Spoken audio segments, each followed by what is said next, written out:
and they are certified by the Sector Skill Council, and they carry 2 certificates. As a result, their selection and the quality of their package is much better. And our success story, I think it is becoming a mini skill development university itself, because out of the 11 sector skill councils, we are expanding it to another 7 more, so that every department is affiliated with a particular sector skill council and gets certified through the sector skilling council. And this has been an amazing model, and the success, I thank all the stalwarts of the industry and the sector skill councils for assuring. And something that General Kocher was just mentioning 5 minutes back, we have also taken the leap of offering our infrastructure, which is used by the students up to 4 o'clock, and the state-of-art laboratories and other workshops are available. We can even extend to the 5 villages that we have adopted in the vicinity of our centers.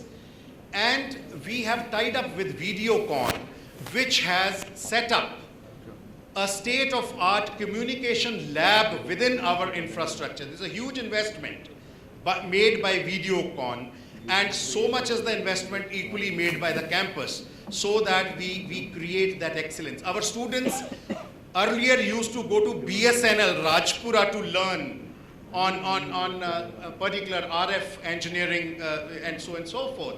But having our own setup gives them this facility within the campus itself. So this is the success story.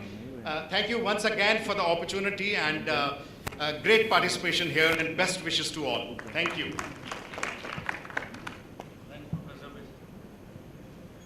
Thanks, Professor Bedi. I request Professor Kumkum Garg to speak to us. Thank you, Dr. Pabla.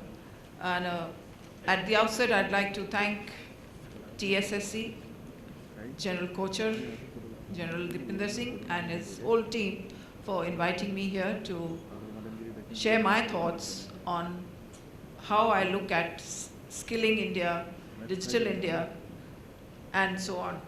This is a very important session, I think, when we talk about a win-win for all, and which means that all stakeholders, whether they are the students themselves, the parents, the industry, the whole academia, or the government, they all have to come together to make it really a win-win for everybody. And in this, I think BSTU, the Bharatiya Skill Development University, to which I now belong, has taken a great step forward. You would have heard what our president, Dr. Pabla, had to say about BSTU in the morning.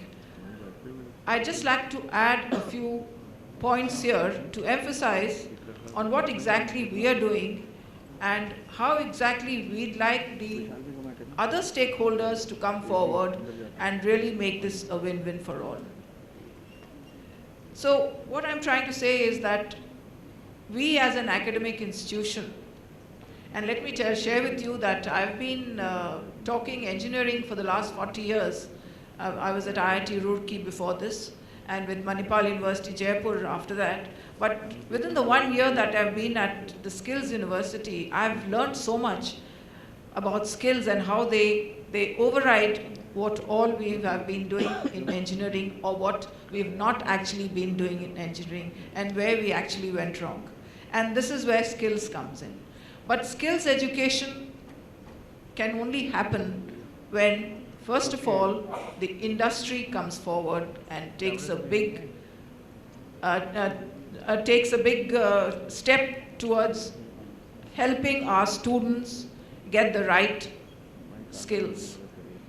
We've seen that our engineering students, they go for their summer training, they go for their industry internship, but all they do is just sit around and, without offending my colleagues here in the industry, they just loll around and nobody really takes care of them, and they just come back with a project report. So I believe that the first thing that needs to be done is that the industry must take an active part in the skilling, in the internship.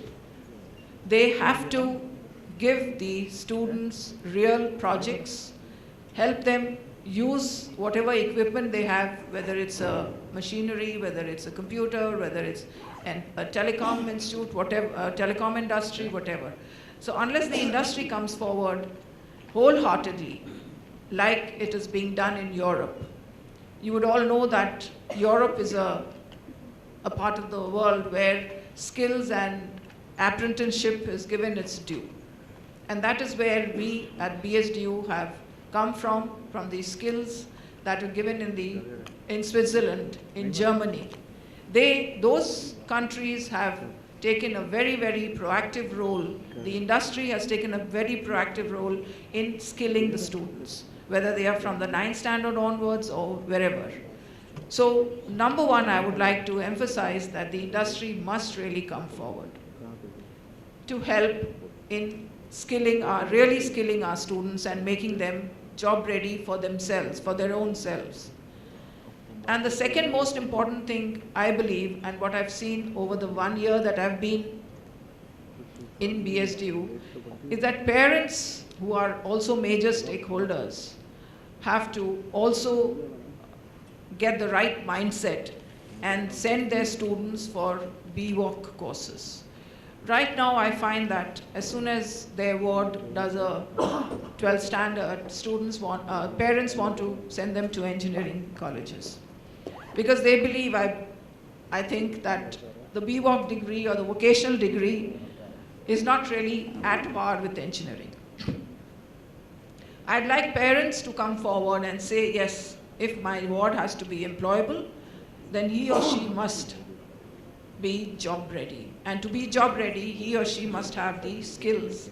And those can only be provided by a skills university, the type that we have at BSDU, where out of 3 years of BWalk, the student goes to industry for 1.5 years. It's 1 month in the academia and 1 month in the industry. So the stigma, the mindset that parents have and the general public that has against or bias towards engineering must change. If engineers are not doing their job, if they are not job ready, then the onus is on us, the skills university.